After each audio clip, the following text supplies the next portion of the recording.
अगली नस्लें जो मुखालफतें देखेंगी वो बड़ी बड़ी हुकूमतों के इज्तिमा की मुखालफतें होंगी, क्योंकि ये दौर जो है ये मिटा दिए जाने वाला दौर है कि छोटी छोटी चंद हुकूमतें मिलकर जिनकी अपनी कोई हैसियत नहीं है, जो दुनिया से मांग कर पलती हैं और हर चीज में मोहताजी रखती हैं, और खुदा ने जो थोड़ा बहुत दिया है उसी पर तकब्बुर का ये आलम हो गया है कि खुदा की जमातों से टक्कर लेने की सोच रही हैं।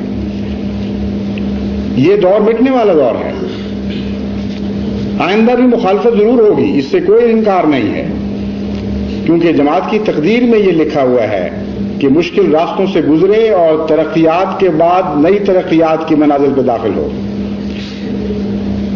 ये मुश्किलात ही हैं जो जमात की जिंदगी का सामान मुहैया करती हैं।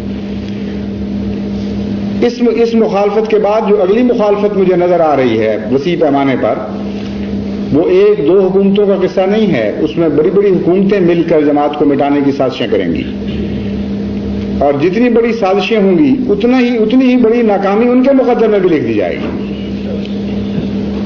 मुझसे पहले खुलाफा ने आइंदा आने वाले खुलाफा को हौसला दिया था और कहा था कि तुम खुदा पर तवक्कुल रखना और किसी मुखालफत का खौफ नहीं खाना।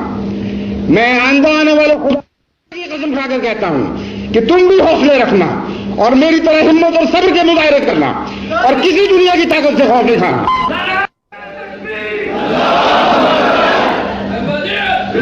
वो खुदा जो अदना मुखालफतों को मिटाने वाले खुदा है, वो आइंदा आने वाली ज्यादा कभी मुखालफतों को भी चिकना चूर करके रख देगा और निशान मिटा देगा उनके दुनिया से।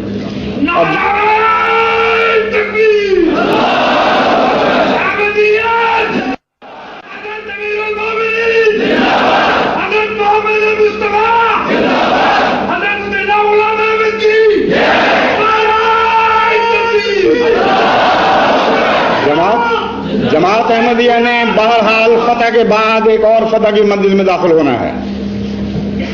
कोई दुनिया की ताकत इस तकदीर को बहरहाल बदल नहीं सकती।